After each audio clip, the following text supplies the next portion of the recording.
Hi, this is Red G. York. This is a presentation on basic concepts in research that evaluates service. This is a chapter preview for a book, Conducting Social Work Research, Learning by Doing, which is scheduled for publication in 2018. This presentation is a preview of a chapter in the book, as I mentioned. And this particular chapter refers to evaluative research. But first of all, let's look at a couple of different kinds of research within which evaluative research falls. There is descriptive research, explanatory research, evaluative research, and exploratory research. Again, we're focusing on evaluative research, which evaluates services. Descriptive research just describes people. Explanatory research explains things by looking at the relationship between variables. Evaluative research is a type of explanatory research, but it specifically focuses on the evaluation of service. So you don't have an evaluative research study unless you're evaluating a service. You have to have a service there in order to call it an evaluative service. I won't talk about exploratory because it's a little bit too complicated, but it's not evaluative. Okay, which of these are evaluative research studies? I'm going to throw out several examples. I want you to hit the pause button, answer whether any of these are evaluative studies, and then come back to me and I'll talk about it with you. Okay, the first one says you're examining whether those who have higher support have lower stress. This is not an evaluative study. This would be an explanatory study. You look at the relationship between two variables to see if one explains the other. The same is true for number two. It's an explanatory study. However, number three, you're examining whether your clients have less stress after they complete your intervention than before. That is an example of an evaluative study. So what is evaluative research? Does it focus on client outcome? Yes, it does. Although it could focus on other things, primarily it focuses on client outcome. Does it have an intervention or a service? The answer is yes, as we've also already mentioned. Let's look at the services system because outcome is one part of it, but I want you to see the entire system first. Input, process, output, and outcome. Let's look at it in regard to practical matters. Input, the need of a client is an example of input. The service the client receives is a part of process. Output is quantification of process. So a unit of service, like an hour of counseling, for example, would be one example of that. Outcome means the client's need was met. So you might have, for example, a client coming in for treatment. They have depression.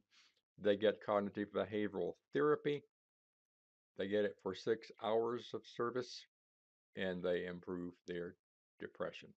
That's one way of looking at the entire system into which outcome is one part.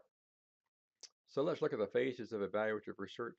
Phase one, what is the target behavior that is being treated? Is it depression? Is it unemployment? Is it delinquency? What is it? Because target behavior has to do with the client's behavior that needs to be improved. Question two, what intervention or service will be employed to treat the target behavior? Is it case management? Is it therapy?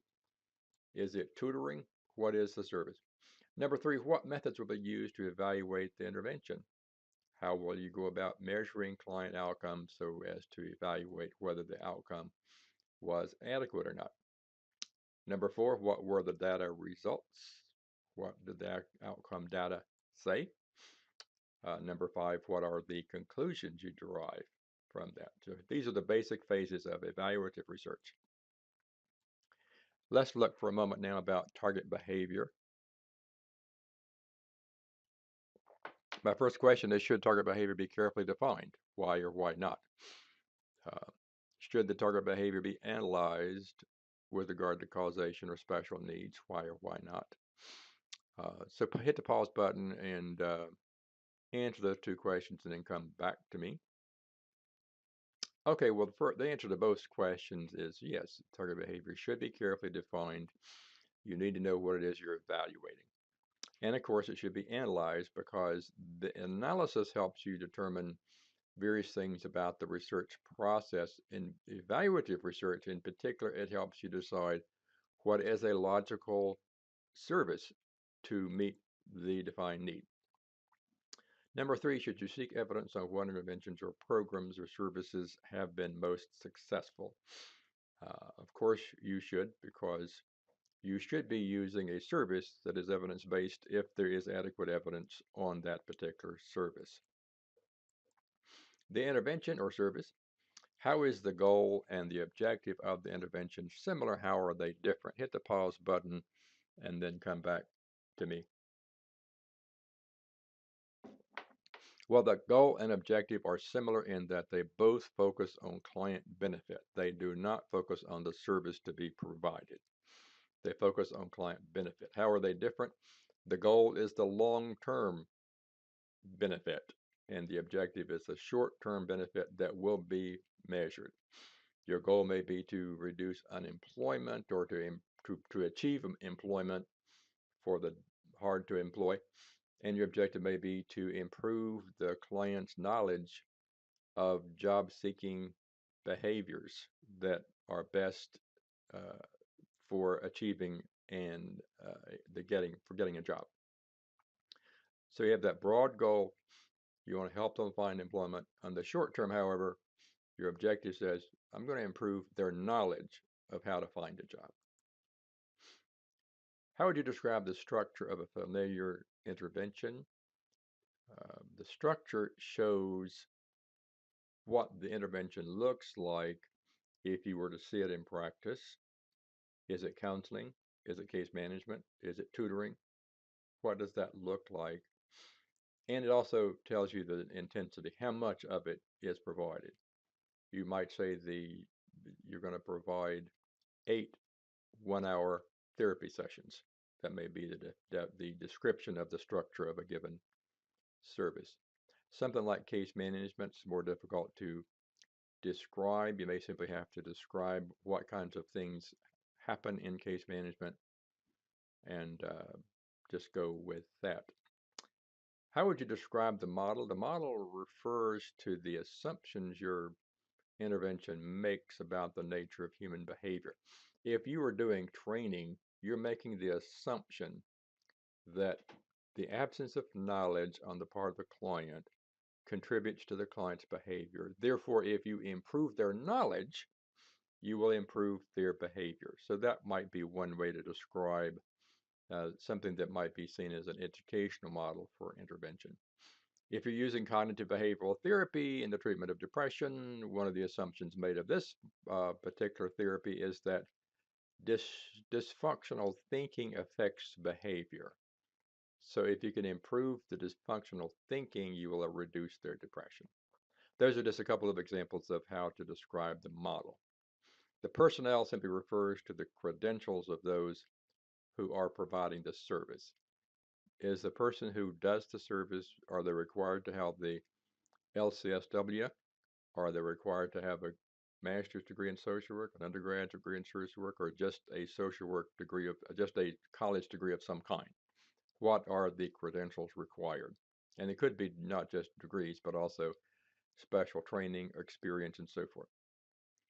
Would you seek evidence? Of course, you would. You might want to think about that, how you'd find evidence. That's a little bit more complicated than I have time to deal with right now, but hopefully you will examine that. Study methods in regard to the evaluative study, you have sample and population. How would you define the study sample for a familiar evaluative study? It may be the 8 clients who are in your support group. That may be the definition of the sample. The sample is always the persons from whom you collect data. The population, however, is a larger group of people that includes everybody who is in your study sample. You probably should, to keep them as close as you keep the definition of the population as close as you can to your definition of your study sample, because the reason you look at sampling is to determine the extent to which you can generalize your findings. Um, I'm answering the next question there. To what extent can you generalize the findings of your study? If you have a random sample, you can generalize on what I call a scientific basis, and that's superior to other ways of generalizing. If you don't have a random sample, then you cannot generalize on a scientific basis. But I claim you can generalize on a logical basis by looking at the characteristics of the population in the sample that are similar or different and analyzing logically whether those differences have importance for the generalization of your results. Continuing with study methods, let's talk about measurement for a moment or two. How can you measure the outcome for a familiar evaluative study? What tool would you use, or what kind of specific thing will you record for it? If you're doing something like, if your outcome is something like grades in school, you simply look up their grades in the school report or whatever the report is the client has. That would be easy. But if you're measuring anxiety, you need some kind of tool that measures anxiety. Does it make more sense to develop your own measurement tool or find a published one? You might want to hit the pause button and think about that for a moment. Well, I would say you should first seek a published tool to see if you can find one, because a published tool is going to uh, be based on the work of experts and obviously and often test the reliability and validity. The next question, what is one way to examine the credibility of a measurement tool? Um, I'm going to move on beyond that right now and let you think about it because I want to get through a couple of other things here. Research designs, I want you to hit the pause button, come back to me after you've thought about these three things. Okay, the research design, as it says, identifies a structure like the one group pretest post-test design means that you are giving clients a measurement of your outcome one time before treatment begins and one time at the end. Uh, some designs are group designs like that, but you also have some single subject designs uh, where you have only one client and you measure that one client repeatedly over a period of time.